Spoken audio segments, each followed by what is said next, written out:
On the news, Chief of Defense Staff met with head of security agencies over end bad governance protest.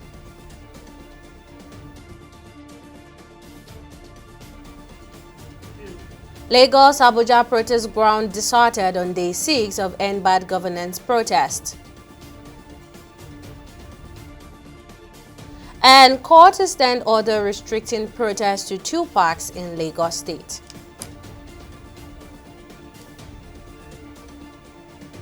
That's why you join us on the news on TV360 Nigeria. I'm Tamilore Akinkolie.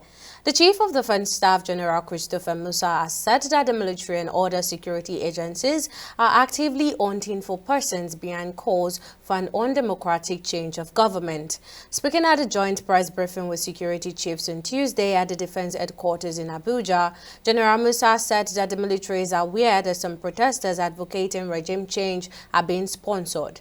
He assured that the sponsors are being tracked and will be apprehended. It was also disclosed that the bank accounts of the sponsors have been frozen as part of the ongoing investigations and actions taken against them. It's our duty to protect Nigerians. The only people we're after are those ones that don't mean us well, the enemies of the state. And anyone who makes himself an enemy of the state then will be ready to face the law. We're going to remain focused, committed. We're going to respect human rights, the rights of everyone who is lawfully performing his task or his duty, but we will not relent in pursuing those that have continued to encourage unconstitutional to take over of government or subversion, vandalism, or destruction of lives and property. In Kano, Kaduna, Katsina, and Bauchi State, group of people who started subversive campaign, waving flags of other countries and openly calling for military takeover of government. This is not a protest, but an offense of treason. The Nigerian police has arrested a number of them, and they will be dealt with accordingly. They will be given appropriate charges. I want to use this opportunity to warn our youths to desist from accepting foreign flags from agents of destabilization. It is very, very implicating for them to be seen with flags of other countries while on protest. I want to, on behalf of the officers and soldiers of the Nigerian Army, state unequivocally that the Nigerian Army stand assured in defense of our democracy, of our peace, of our harmony, and we are not going to shift ground on that. Our return to democracy in 1999 as a nation cost us blood and treasure. So my appeal to youth is that what we have witnessed in the past 5 days is an investment, needless investment of blood, of treasure, calling for an unconstitutional change of government. The Nigerian Army will not sit by and watch the nation slide into anarchy. Also at the same meeting, the Inspector General of Police, Kayode Egbetokun, addressed allegations regarding the Nigerian police force handling of protesters. The IGP refuted claims of police violence and the use of live ammunition against demonstrators. Instead, he highlighted incidents of violence perpetrated against police personnel. From our record, there was no shooting incident by the police. The police or the military did not use any live ammunition in the management of this protest. Instead, we have had cases where our officers were injured critically and are still in critical condition in the hospital as we speak. So I would dismiss that as fake news. It is not true. It's a very wrong allegation. We didn't use excessive force at all. We didn't even deploy the whole of our strength in this protest, even when it turned violent. We have water cannons we didn't deploy. We have rubber bullets we didn't use. All that we have used in this protest, in the management of the process, is tear gas smoke and nothing more. Now, meanwhile in Lagos State, the End Bad Governance protest has been suspended with no timeline for the resumption. Now, TV360's correspondent Chidi Igwe completes this report. Journalists who had come to cover the protest met an almost empty ground at the Ganifarami Park, Ojota, Lagos, with the heavy presence of security personnel. But the police did not allow journalists and few protesters who had turned out access to the protest ground. I've been here since the first day of the protest, and it has been so peaceful. We organized ourselves, there was no fight. But on that very first day, we saw some touts coming into our midst. They even almost injured one of my friend. But we just had to cut it off, that we don't need to fight anybody. Now we are outside again. I don't know, but I guess our people are afraid. They are afraid of the military personnel seen on ground. I guess a lot of protesters are still hanging out here. But me, I'm out here, I'm standing here. I'm here to pray. It's my right. It's my civic right. I'm here. And I've not ever received one dividend of democracy ever since I've gotten to know myself as a man in this country. And it's not done. There is a lot of intimidation on ground. Yes, a lot of intimidation. Okay, check out now. The police force here, their numbers is much more than protestants. What did they happen? What's going on? Are they the one protesting or we are the one protesting? So definitely there should be an intimidation scene that must have happened today that I didn't even know. I was just coming not quite long and I saw everywhere like a graveyard, just the police here, that are the only one that are here. So they are intimidating us. You understand? Though they've not been a massive turnout of youth and Nigerians in Lagos. Why? Is because I don't know, but I can sense fear. If you check out other states in Nigeria, you see massive turn-up. Do you understand? But in Lagos, there is no massive turn-up. Why? Because of the fear. Everybody wants to focus on their business. I'm not about comrades. I'm about my people. I'm about the situation of this country. Nobody can tell me what not to do.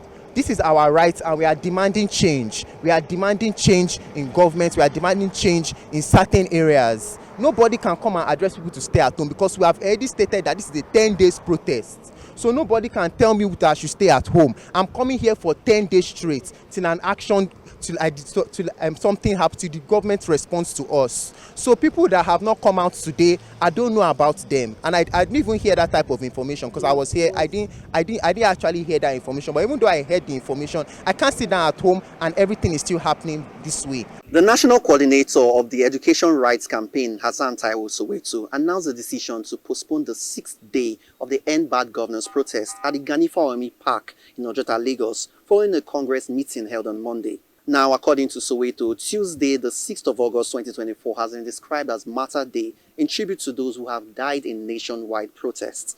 He added that the next meeting will be held on Wednesday, after which more details regarding the End Bad Governance protests will be shared. Chidi Igwe, TV360 News, Lagos. Meanwhile, in Abuja, normal business activities have also fully resumed as the End Bad Governance protest also fizzled out in the city. Our correspondent, Folashade Olusegun, has the situation report. Despite scheduling the protest to last for 10 days, ending August 10, the protesters did not show up at their usual ground on day 6. Even though the National Stadium designated by authorities as sole protest sites remain empty. However, armed security officials continue to maintain a presence there. This unexpected calm comes after a series of heavy crackdown on protesters in recent times. It is still unknown at this point what the protesters plan to do next. We'll continue to monitor the situation closely and provide updates as they become available. Folashade Olusegun, reporting for TV360 Abuja. Now let's go back to our analyst, the former director of the DSS, Dennis Amakri, who would be speaking with us on the claims that those flying the Russian flags are committing treason. Now, Based on the response of the Chief of Defense Staff on the allegations that those flying the Russian flags are committing treason. Now, can you tell us what you think about this, and do you think this characterization is accurate? I totally agree with the Chief of Defense Staff that those who are trying to fly, or those who flew the Russian flag, were committing treason. They were doing something against the nation, because when you fly, it is symbolic that the flag of any country represents that country. It represents the sovereignty of that country. And then, of course, the only place where those flags are allowed to fly in a foreign country are the embassies and the consulates, not, in a public procession. So I think that, yes, that is a treasonable offense. And by the time they arrest those people who did it, we'll hear more about who actually sent them. Right now, do you think the response by the security chiefs, especially the tracking of the sponsors and the freezing of their account, do you think this response by the security agencies is appropriate to the perceived threat? Well, I don't know, because I feel that there are many ways of handling this. Personally, I am not against protests, because protests are a way of the people trying to tell government what they feel, so it is not something that is illegitimate or illegal. And then I think that in government, a very careful government will want to use protests, to either review their type of or style of governance, because what they are saying is something that you want to put on the table before your ministers, before your security people, and then, of course, decide on what is actually happening. So going to arrest or, closing down people's accounts, I think it's something that I think is presumptuous. All right, former director of DSS, Dennis Amakri, thank you for lending in your thoughts. Moving on, as normalcy returns to Lagos State following the 4-day hunger protest that had disrupted businesses and other activities across the city, Governor Babajide Sanwo-Olu has resumed his official duties, beginning with an executive council meeting at the State House. Now, the Commissioner of Information and Strategy in the state, Winga Motosho, who confirmed the resumption of government operations, emphasized Lagos' critical role as Nigeria's commercial hub and expressed gratitude to the protesters for their effort in helping to stabilize the city. Lagos is peaceful. It will continue to be peaceful because that is what Lagosians want, and that is what Lagosians are getting. Lagos, as you know, is the heart of Nigeria's business and commercial activities. Lagosians are choosing to be peaceful. They are choosing to shun anarchy. They are choosing to embrace good governance, which Mr. Babajide Sanwo-Olu, the governor, has shown. The dialogue that we have been having, the engagement that we have been having, that it should continue. So those 3 lines that were set up last night, I would like to announce to you that now we have received thousands of calls for people who are talking. And that means that Lagosians want to talk, they want to show understanding, they want to elect dialogue as against anarchy.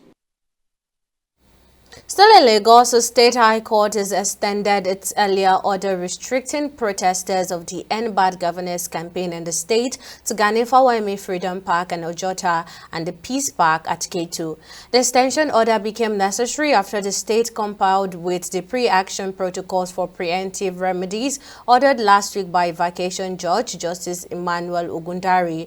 Justice Sherifat Suneke, who takes over as vacation judge, gave the order on Tuesday after hearing an application filed by the Lagos State Attorney General and Commissioner for Justice, Lawal Pedro. Now, the order is expected to remain in force until August 29, when the case is expected to come up again before the court. And the Coalition of Northern Youth for Peace and Stability has strongly condemned the role of Zamfara State Governor Dauda Lawal in the recent End Bad Governance in Nigeria protest, accusing him of using the demonstrations as a smokescreen to end his administration's ineptitude, massive corruption, and cluelessness. The group spokesman Mohammed Yahya alleged that Governor Lawal had orchestrated the deployment of thugs and miscreants to infiltrate and hijack the peaceful protest, resulting in violent acts, destruction of properties, and looting. It is deeply disconcerting to observe that Governor Lawal orchestrated the deployment of thugs and miscreants to infiltrate and hijack the peaceful and bad governance protest, thereby perpetrating a plethora of violence acts.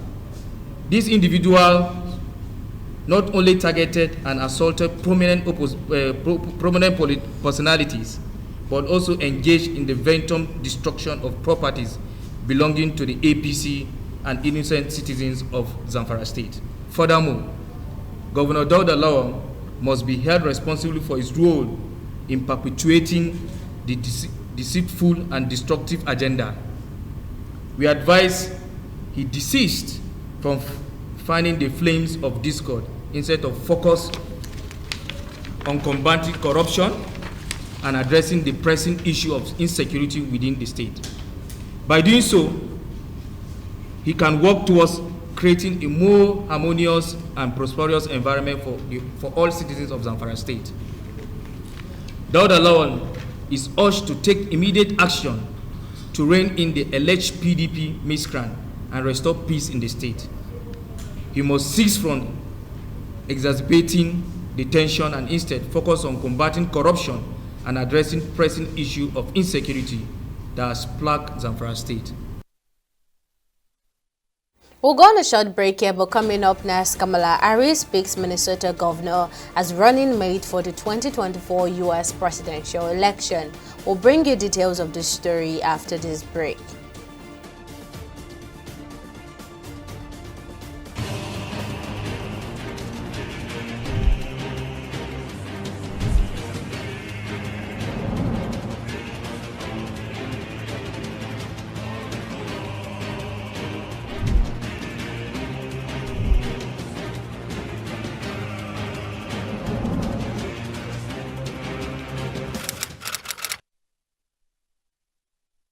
In the last 3 years, we have built a multi-purpose center, which is the envy of all in our constituency.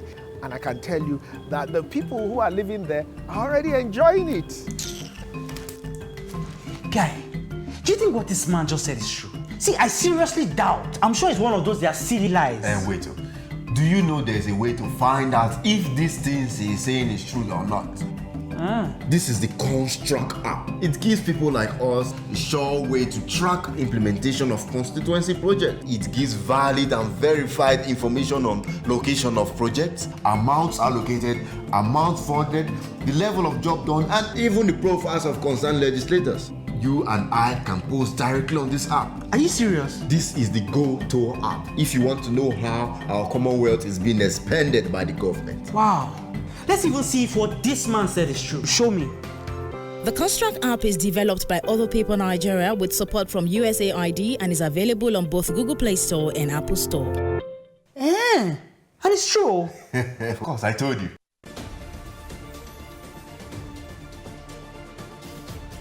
Welcome back. Now, here's a recap of our top stories. The Chief of Defense Staff General Christopher Musa has announced that the military and security agencies are pursuing individuals responsible for calls for an undemocratic change of government. At a joint press briefing with security chiefs on August 6th at the Defense Headquarters in Abuja, General Musa revealed that some protesters advocating for regime change are being sponsored and the military is tracking and will apprehend the sponsors. Additionally, the Inspector General of Police Kaide Egbeto addressed claims of police violence, refuting allegations of using live ammunition against protesters, and instead highlighted violence against police personnel. Mr. Todi, the journalist covering the End Bad Governance protests at Zamfara Park in Ojota, Lagos, found the area almost empty with a strong police presence and access being denied to both reporters and a few protesters. Now, National Coordinator Asante Oshoweto announced the postponement of the 6th day of the protest, designating it as Martyrs' Day to honor those who died in the protest. The situation was also the same in Abuja as business activities resumed and the National Stadium, the designated protest site, remains empty. Now, in case you missed any of the news bulletin or for more updates, you can catch us on Limes World TV and AVO TV or log on to our website on www.tv360nigeria.com. You can also follow us on our social media platforms on Twitter, Instagram and YouTube at TV360 Nigeria, or download our mobile app on Google Play Store, Huawei App Gallery and Apple Store. On Facebook, we're at TV360 Online.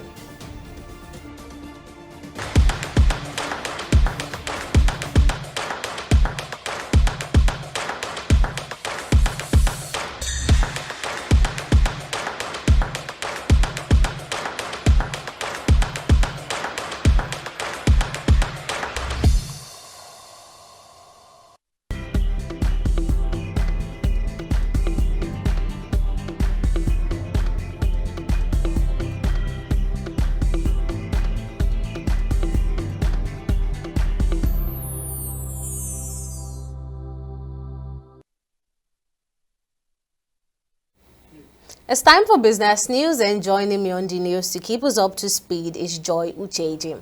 Joy, what's the latest? Well, thank you, Tamilore. On business, the Comptroller General of Customs, Bashir Adeniyi, has expressed hope that the suspension of duties and taxes on imported food items over some time would help reduce food prices. Adeniyi disclosed this on Tuesday during a briefing by security chiefs in Abuja on measures by the federal government to bring down food prices. The customs boss urged Nigerians to be patient, adding that some of the imported items already in the country will be cleared without duties and taxes.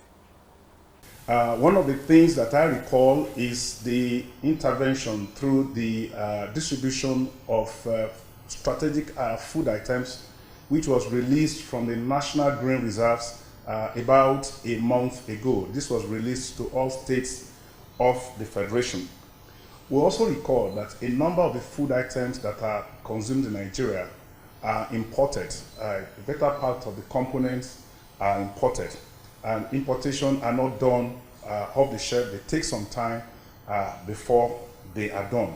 So one of the things that the president has done is to reduce to cushion the effect of the cost inflation by suspending customs duties and taxes on imported food items for a period of time. We believe that when this is implemented, it will help to bring down the prices of food items in the market.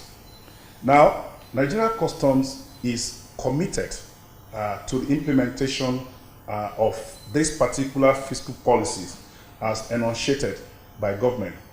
But I also like to remind Nigerians that we need to be very, very careful in the implementation of this, and this is why the guidelines for implementation is being meticulously worked out at the Ministry of Finance. We'll take a short break and return with stock market reports.